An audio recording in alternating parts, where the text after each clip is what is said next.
I'm Madison, 29 years old. The doctor's words hit me like a physical blow. Your uterine condition makes pregnancy impossible. I sat there in that sterile white office, staring at the ultrasound images that might as well have been death certificates for every dream I'd ever had about motherhood. My husband Jake squeezed my hand, but his touch felt distant. The room spun slightly as Dr. Patterson continued explaining medical terms I couldn't process. Scarring, complications, irreversible. Words that carved out pieces of my soul with surgical precision. There are options, she was saying, but her voice sounded like it was coming from underwater.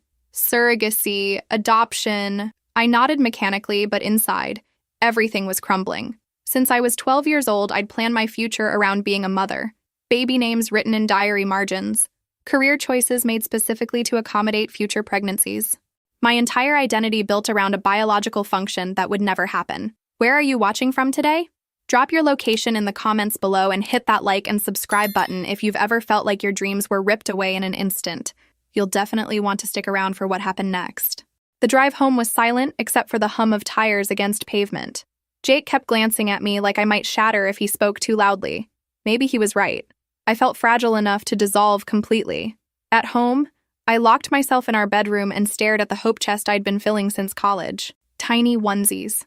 A hand-knitted blanket my grandmother made. A silver rattle that had been mine as a baby. All of it suddenly useless. Mocking me. That night, I didn't sleep. I researched every medical journal, every treatment option, every miracle story I could find online. But the verdict was unanimous. My body had betrayed me in the most fundamental way possible. Depression settled over me like a heavy blanket. Days blurred together. I called in sick to work more often than I showed up. Jake tried to be supportive, but I could see the helplessness in his eyes. How do you comfort someone whose deepest wish will never come true?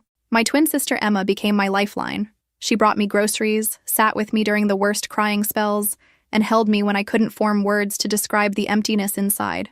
This isn't the end, she kept saying. There are other ways. But I wasn't ready to hear about other ways. I was too busy grieving the way I'd always imagined it would happen. 3 months of therapy later, Dr. Roberts finally broke through my wall of self-pity. Madison, refusing to explore options isn't protecting you from more heartbreak. It's guaranteeing your current pain will be permanent. Her words stung because they were true. I'd been wallowing, treating this diagnosis like a death sentence instead of a detour. Slowly, reluctantly, I began researching surrogacy. The process seemed overwhelming. Background checks, psychological evaluations, legal contracts thick enough to choke on. It's a lot, Jake agreed when we discussed it that evening. But if it means we can have our biological child, isn't it worth trying? His enthusiasm surprised me. For months, he'd been walking on eggshells, afraid to push too hard in any direction. But the possibility of biological parenthood had reawakened something in him. Maybe it was reawakening something in me, too. We started interviewing potential surrogates. The agency sent us profiles like we were online dating, but for wombs instead of hearts. Sarah from Portland, yoga instructor, previous successful pregnancy, glowing references. Jennifer from Seattle, teacher, married with 2 children, motivated by desire to help others. None of them felt right. These were strangers who would carry our most precious hope. How could we trust someone we barely knew with everything that mattered? I've been thinking, Emma said during one of our coffee dates. We were sitting in the same cafe where I'd first told her about the diagnosis, where I'd sobbed into my latte about feeling broken and useless. What if you didn't have to trust a stranger? I looked up from my cup, confused. What do you mean? She took a deep breath, her eyes meeting mine with that intensity she'd had since childhood, whenever she was about to announce some grand plan. What if I carried your baby? The words hung between us like a bridge I was afraid to cross. Emma, you can't be serious. I'm completely serious. She leaned forward, her voice gaining strength. Madison, no one could love that baby more than I do before it's even conceived. No one would take better care of it. And no one understands what this means to you better than I do. My throat closed up. The generosity of her offer was overwhelming. It's too much to ask. You're not asking. I'm offering. She reached across the table and covered my hands with hers. We're identical twins. Genetically, we're almost the same person. Who better to carry your child than someone who shares your DNA? That night, Jake and I talked until sunrise about Emma's offer. The legal implications, the emotional complications, the sheer magnitude of what she was proposing to do for us. She's your sister, Jake said finally. If we can't trust her, who can we trust? The fertility clinic appointment felt like a job interview for the most important position in the world. Emma sat beside me, holding my hand as Dr. Patterson explained the process. Hormonal treatments for Emma, egg retrieval for me, careful timing, legal documentation. The success rates are encouraging, Dr. Patterson said, reviewing Emma's medical history. She's young, healthy, no prior complications. From a medical standpoint, this arrangement has excellent potential. Legal documentation proved more complex than any of us anticipated. The contracts were dense with terminology about parental rights, financial responsibilities, medical decision-making authority. Page after page of scenarios none of us wanted to imagine but had to address. This is crucial, our lawyer emphasized, sliding the final documents across his mahogany desk. These contracts establish beyond any doubt that Madison and Jake are the legal parents. Emma is serving as a gestational carrier only. She has no parental rights or responsibilities once the child is born. Emma signed without hesitation, her signature bold and confident. I want this to be crystal clear. This is Madison's baby. I'm just providing a safe place for it to grow. The hormonal preparation took 2 months.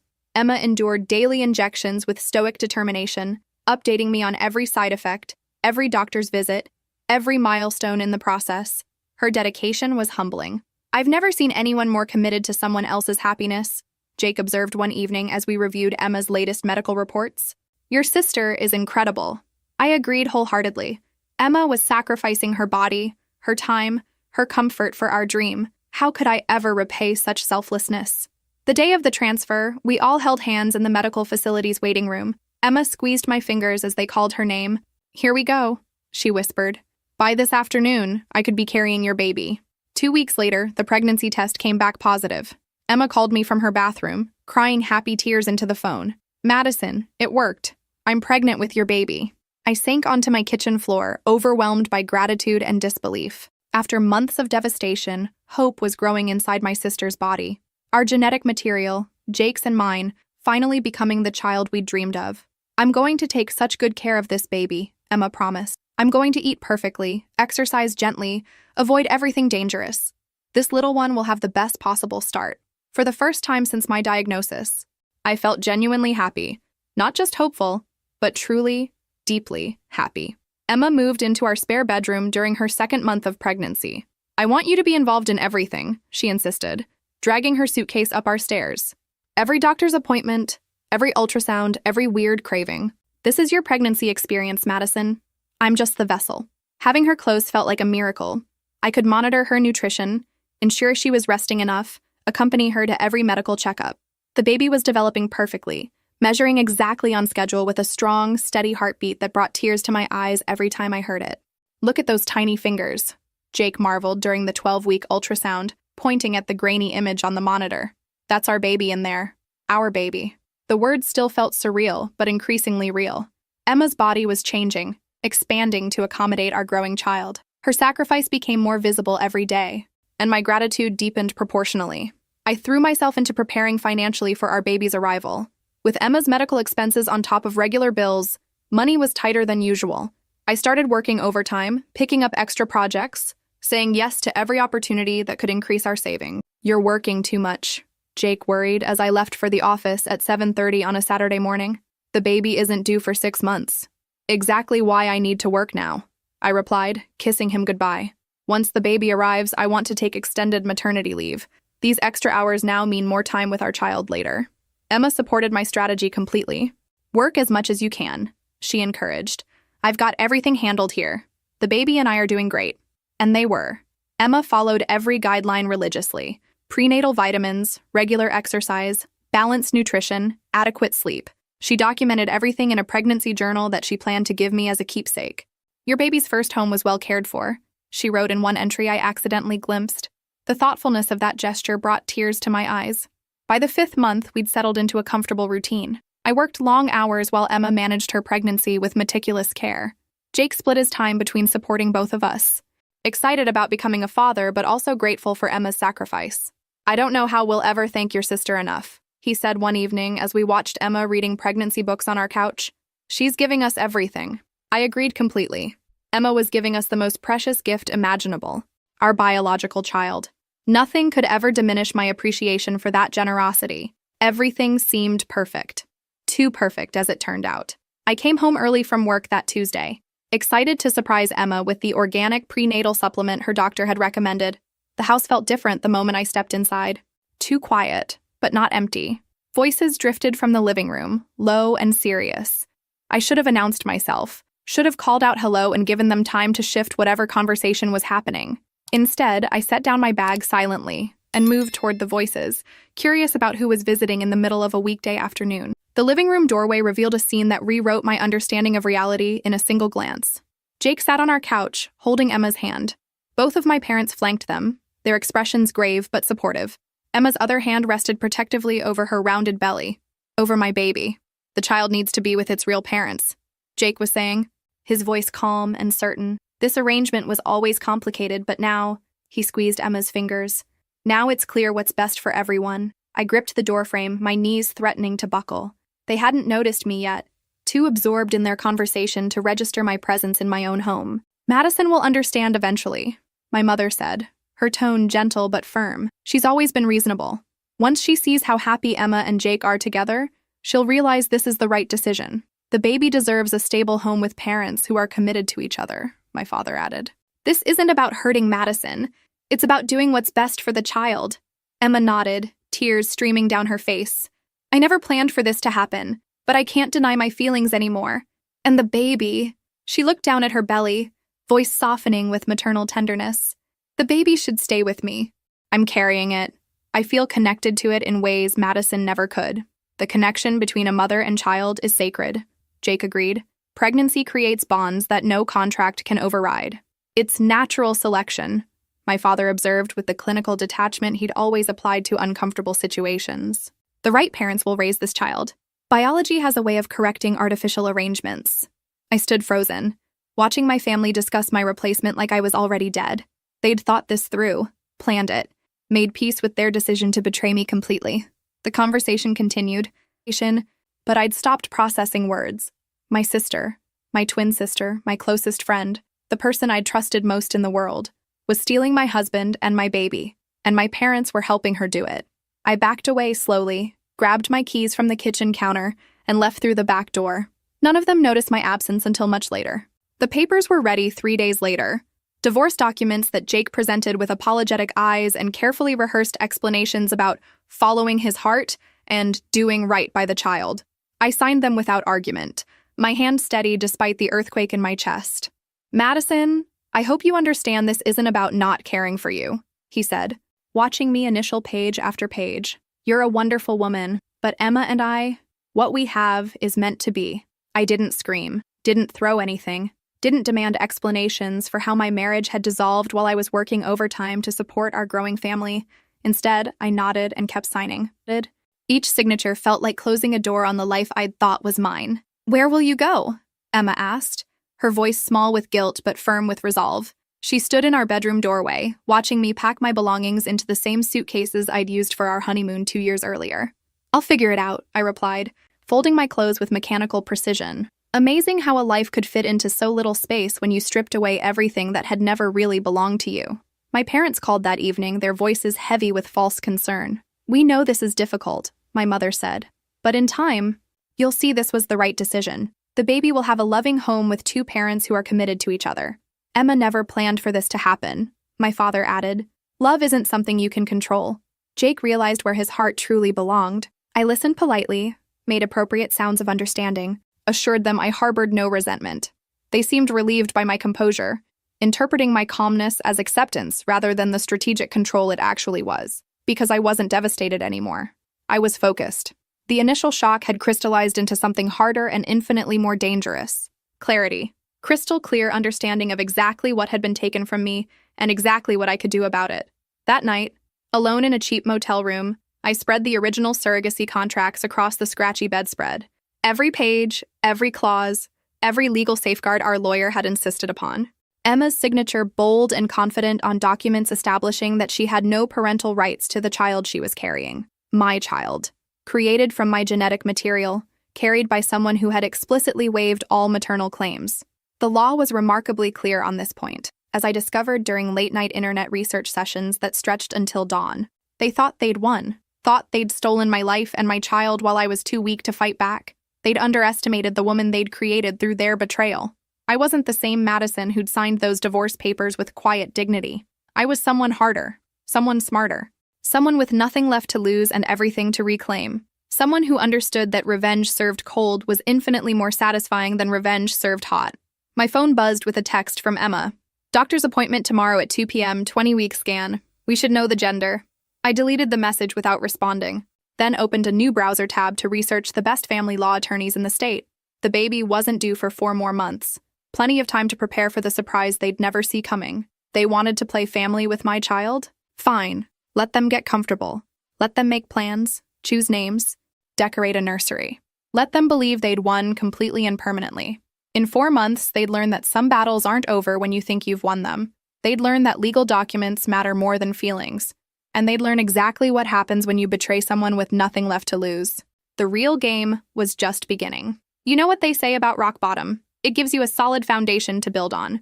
And let me tell you, I was doing some serious construction work on my new life while my dear sister was busy playing house with my husband and my genetic material. Funny how that works out. The efficiency apartment I rented was about the size of their walk-in closet, but it was mine. No shared decisions about furniture placement, no compromising on wall colors, no pretending to like Jake's sports memorabilia cluttering every surface. Just me, a pull-out sofa bed, and a kitchen table that doubled as my legal research headquarters. Because that's what I was doing with my newfound free time, becoming an expert in reproductive law. While Emma was probably picking out nursery themes and Jake was practicing his devoted father routine, I was memorizing statutes, case precedents, and the fine print that would determine who exactly was having a baby in 4 months. The original contract sat spread across my tiny table like tarot cards predicting the future. Our lawyer had been thorough, almost obsessively so. Every possible scenario addressed, every loophole closed, every contingency planned for. Well, every contingency except the one where my husband fell in love with my sister while she carried our child. Even the best lawyers have limited imagination, I suppose. Gestational carrier agrees she has no claim to parental rights. I read aloud to my empty apartment, my voice dripping with satisfaction. Genetic parents retain full legal custody regardless of circumstances. The words were beautiful in their simplicity. Black and white. Unambiguous. Enforceable. Emma's signature stared back at me from the bottom of page 12. Bold, confident, completely legally binding. She'd signed away any claim to my baby with flourish, probably feeling so generous and selfless. The irony was delicious. I spent 3 weeks researching family law attorneys, reading reviews, checking success rates, analyzing their approach to complex cases. This wasn't a situation for someone's cousin who handled divorces and DUIs.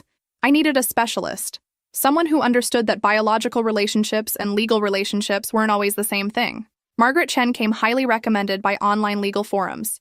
30 years of experience in reproductive law, a track record of wins in complicated surrogacy cases, and a reputation for being absolutely ruthless when clients' rights were violated. Her consultation fee was steep, but worth every penny for what I was planning. These contracts are ironclad, she confirmed during our first meeting, reviewing the documents with professional appreciation. Whoever drafted this anticipated every possible complication. Your sister has no legal standing to claim this child, even though she's carrying it? I asked, though I already knew the answer. Margaret smiled, the kind of smile that probably terrified opposing counsel. Especially because she's carrying it. Gestational surrogacy law is very clear. The genetic parents are the legal parents. Your sister is providing a service, nothing more. A service. I liked that terminology. Clinical, accurate, appropriately cold for someone who'd stolen my husband while pregnant with my baby. However, Margaret continued, we need to be strategic about timing. If we move too early, they could potentially argue duress or coercion. If we wait too long, they might establish some kind of emotional possession claim, though it wouldn't hold up legally. What do you recommend? I asked, though I suspected I knew. We wait until the birth. Then we execute immediately, before they can establish any kind of physical custody arrangement. The hospital will be required to release the infant to the documented legal guardians. You and your ex-husband. Ex-husband. The term still stung, but it was accurate. Jake had made his choice. Soon he'd learn that choices have consequences. And some consequences last 18 years with monthly payment reminders. Have you ever wondered what it's like to be a ghost in your own life? That's exactly what the next few months felt like, watching from the shadows while other people lived in the story I'd written for myself. But here's the thing about being invisible. You see everything, and people forget to guard their secrets around someone they think doesn't matter anymore. My health insurance, thankfully, hadn't caught up with my changed marital status. Jake's company plan still listed me as a beneficiary, which meant I had access to every medical record. Every appointment, every detail of my baby's development.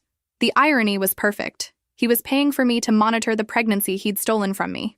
24 weeks measuring perfectly. I read from the latest ultrasound report, downloaded directly from the patient portal. Estimated due date, March 15th. I marked the date in my calendar with a red pen.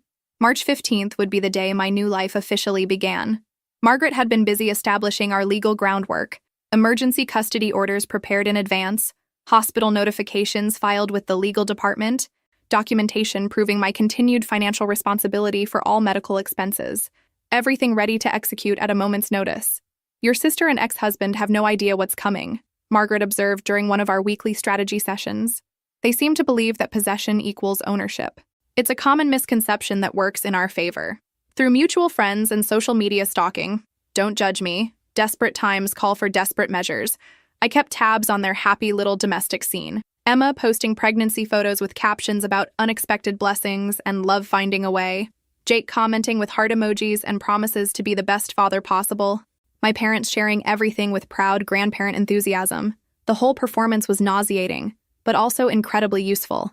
Every social media post, every public declaration of their intentions, every documented statement about their future as a family, all of it would become evidence of their deliberate attempt to steal my child. Keep screenshots of everything, Margaret advised. Social media posts, text messages, any communication that shows their intent to permanently separate you from your biological child. It strengthens our case for emotional distress damages. Emotional distress damages. I like the sound of that almost as much as I like the sound of monthly child support payments. Meanwhile, I was rebuilding myself in ways that had nothing to do with legal strategy. The job I'd neglected during my marriage demanded my attention again, and I threw myself into work with renewed focus. Turns out, when you're not spending emotional energy on a cheating husband and a manipulative sister, you have remarkable professional clarity. My boss noticed the change immediately. Madison, your project management has been exceptional lately. Whatever you're doing differently, keep it up. What I was doing differently was channeling my rage into productivity. Every spreadsheet was perfect. Every deadline met early. Every client interaction flawless. Anger, properly directed, was incredibly motivating. 30 weeks, I noted, checking the latest medical update. Emma was experiencing some back pain and swelling, typical third trimester discomforts that I should have been helping her through. Instead, I was analyzing her symptoms for any complications that might affect delivery timing. March was approaching faster than they realized, and unlike my dear sister and ex-husband, I was ready. You ever notice how people get sloppy when they think they've won?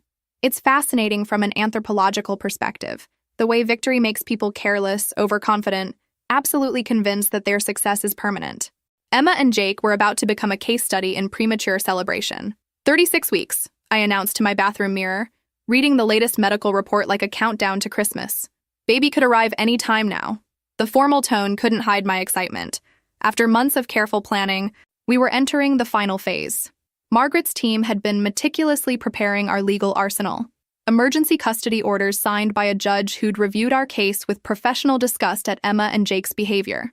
Hospital notifications ensuring medical staff would be legally obligated to respect documented parental rights.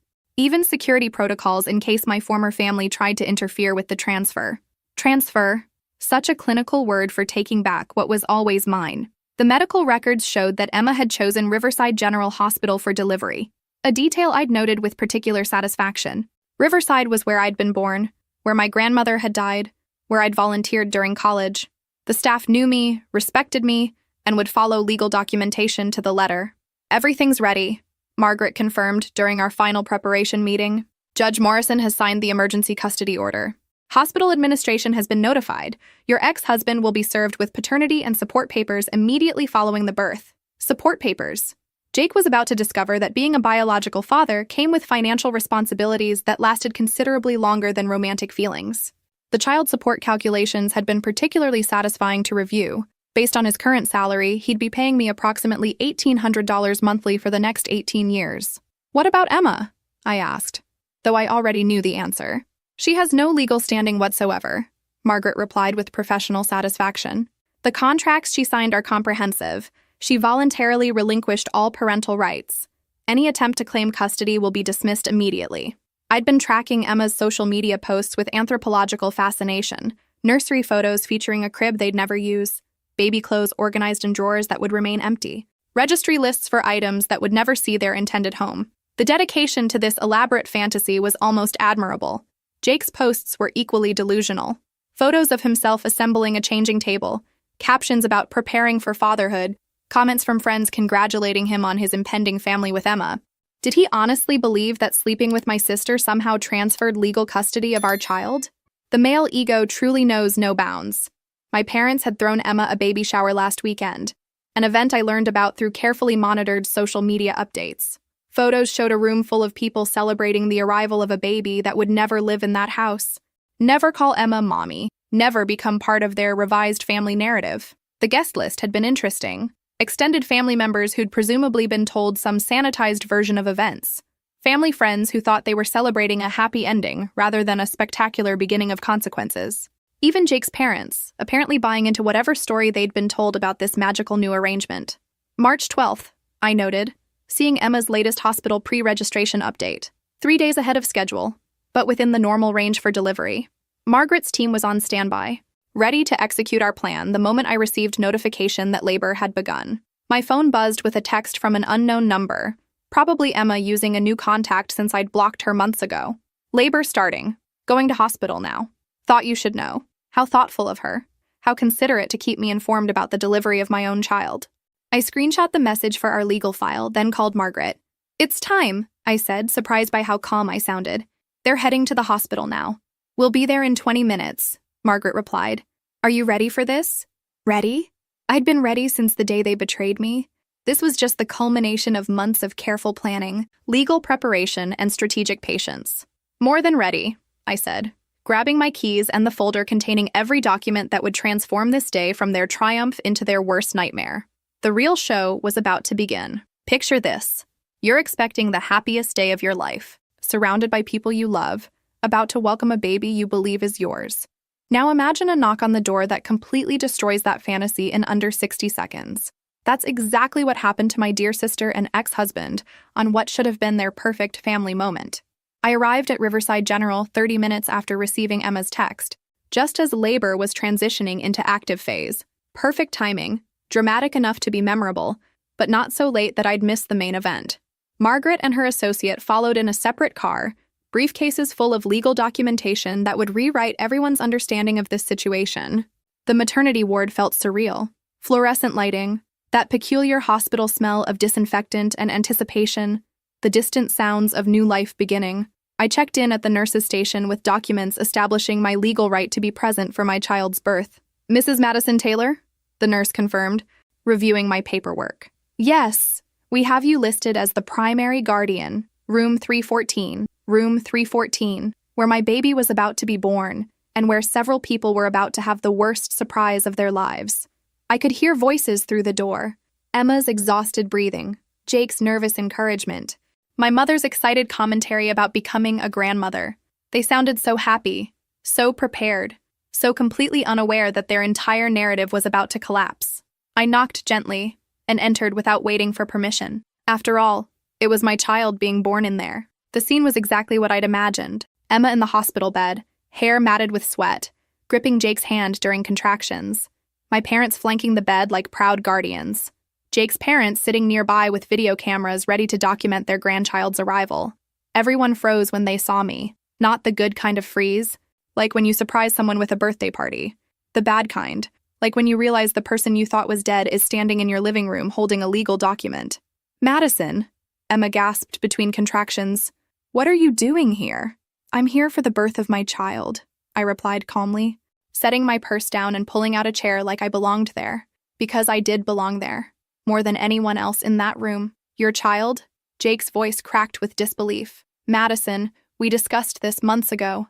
The baby needs to be with its legal parents," I interrupted smoothly. "Which would be you and me, according to every document we signed." I held up the custody papers.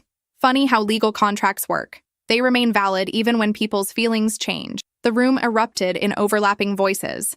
My mother demanding explanations, Jake's parents asking what was happening, Emma crying about how this couldn't be legal. It was chaos, which made Margaret's entrance even more perfectly timed. "Ladies and gentlemen," Margaret announced, her voice cutting through the noise with professional authority. "I'm Margaret Chen. representing Mrs. Taylor in this matter. I have emergency custody orders and hospital directives that need to be reviewed immediately. She handed documents to the attending nurse, who read them with growing understanding. Legal paperwork has a way of clarifying situations that emotion tends to complicate. These appear to be in order, the nurse said finally. Mrs. Taylor is documented as the legal mother with full custody rights. This is insane, my father sputtered.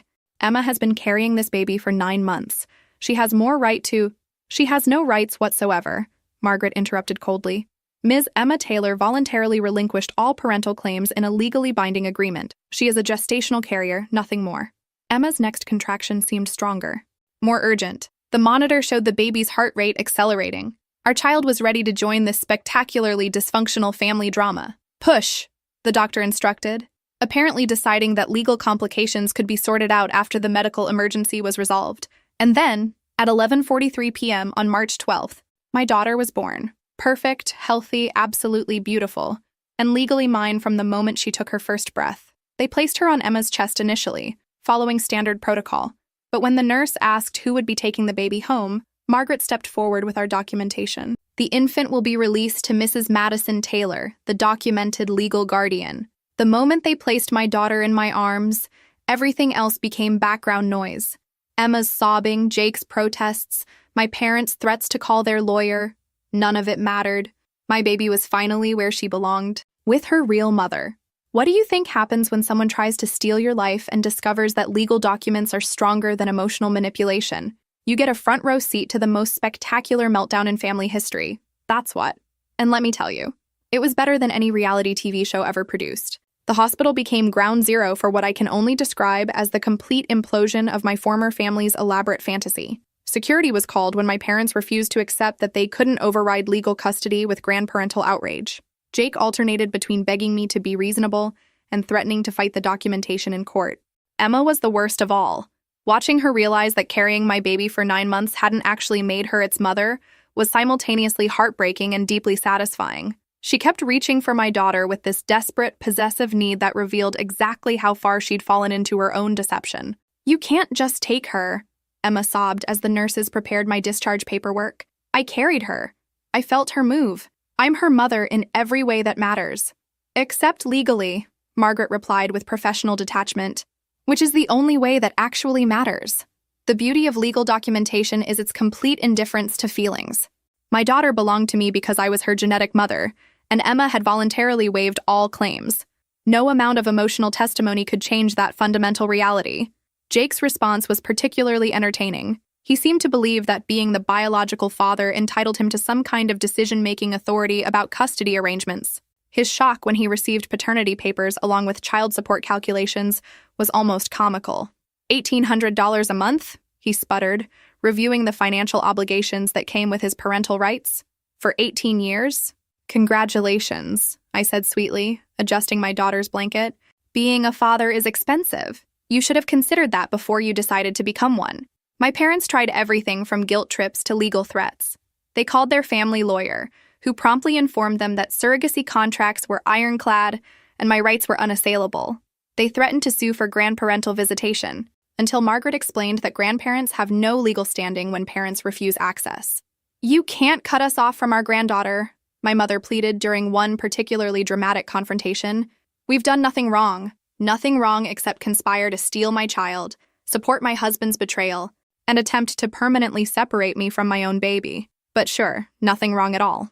Emma's legal attempts were equally futile. She hired an attorney who specialized in emotional custody cases. Apparently, there are lawyers who will take any case if the retainer check clears. Her argument centered on the bond she'd formed during pregnancy, and her belief that carrying a baby creates maternal rights that transcend contracts. The judge who reviewed her petition was less than impressed. Ms. Taylor, he said with barely concealed irritation, you voluntarily entered a gestational carrier agreement. You explicitly waived parental rights. The child's genetic parents never relinquished their legal standing. Your petition has no basis in law.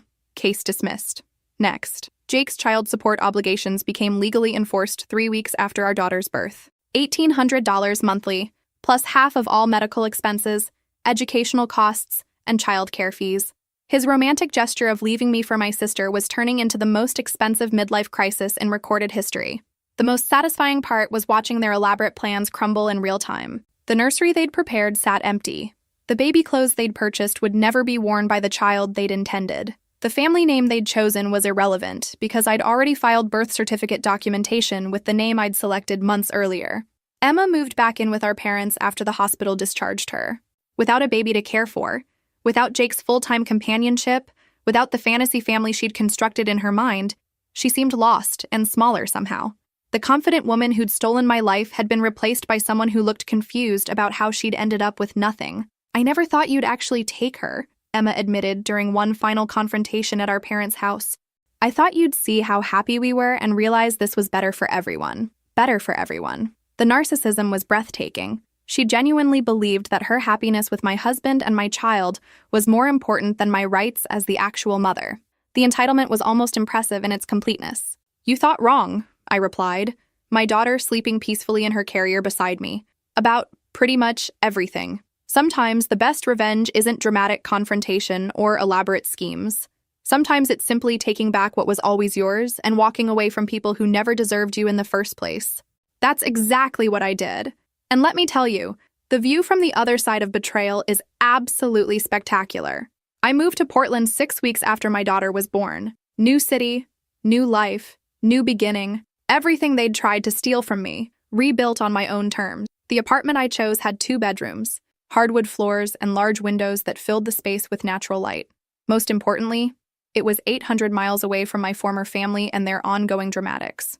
What do you think will happen next? Drop your predictions in the comments below and make sure you're subscribed for more stories like this one. Emma tried calling for weeks after I left. Voice messages that started angry, progressed through bargaining, and eventually devolved into desperate pleading. I listened to each one exactly once before deleting it. Her emotions were no longer my responsibility to manage. Jake's calls focused primarily on negotiating child support payments. Apparently, $1,800 monthly was straining his budget, especially since Emma wasn't contributing financially to their household anymore. The romantic fantasy of leaving your wife for her sister becomes considerably less appealing when it comes with 18 years of mandatory payments to the woman you betrayed. "This isn't sustainable, Madison," he argued during one particularly pathetic conversation. "I can't afford this level of support and maintain my current lifestyle." "Then change your lifestyle," I suggested with mock sympathy. "Children are expensive. Perhaps you should have considered that before you decided to have one." The most entertaining development was watching their relationship deteriorate without a baby to bond over. Turns out, stealing someone's husband and having a baby with him aren't actually foundations for lasting love. Who could have predicted that betrayal might not be the basis for a healthy relationship? My parents made exactly 3 attempts to contact me after I moved. The first was angry, threats about how I'd regret cutting them off from their granddaughter. The second was manipulative, promises about how things could return to normal if I just brought the baby for visits. The third was practical, asking if I needed any financial assistance as a single mother. I responded to none of them. Their granddaughter would grow up knowing exactly who had chosen to support her mother's betrayal and who had stood by her when it mattered. That seemed like valuable information for her to have. The legal aftermath continued for months. Emma filed 2 more custody petitions, both dismissed immediately. Jake attempted to modify his child support obligations 3 times, unsuccessfully each time. My parents consulted 4 different attorneys about grandparental rights, learning repeatedly that they had none when the custodial parent refused access. Meanwhile, I was building the life I'd always wanted. My daughter was healthy, happy, and developing beautifully. My career flourished as I channeled my energy into work that actually mattered. I made new friends who knew nothing about my previous life's complications. 6 months later, I heard through mutual acquaintances that Emma and Jake had broken up. Apparently, the stress of legal battles, financial obligations, and the complete collapse of their perfect family fantasy had destroyed whatever connection they'd thought they shared. Emma moved back in with our parents permanently. Jake was dating someone new, someone without a complicated family situation or expensive monthly reminders of his past mistakes. The irony was perfect. They'd destroyed my marriage and stolen my pregnancy experience to be together, only to discover that relationships built on betrayal rarely survive their own success. As for me, I was living proof that sometimes the best response to betrayal is patience, documentation, and the kind of cold, calculated revenge that comes wrapped in legal paperwork. They'd tried to steal my life and ended up destroying their own in the process. My daughter's first word was "mama," spoken while sitting in her high chair in our sunny Portland kitchen. Not the kitchen Emma had imagined, Not the family Jake had planned, not the granddaughter my parents thought they deserved access to. Just my daughter and me, building a life that belonged entirely to us. They'd thought they could rewrite my story, assign me the role of the discarded sister who gracefully accepted her replacement. Instead, I'd written the ending myself. Their biggest dream had become their worst nightmare, exactly as planned. And my dream? My dream was sitting in my arms every night as I rocked her to sleep, legally and permanently mine, in the life I'd built from the ashes of their betrayal. Justice, it turns out, is best served with a side of legal documentation and a generous helping of patience. The victory was worth every moment of the wait. If this story resonated with you, make sure to hit that like and subscribe button. Sometimes the best endings are the ones you write yourself, even when other people try to tear up your first draft. Trust me on this one.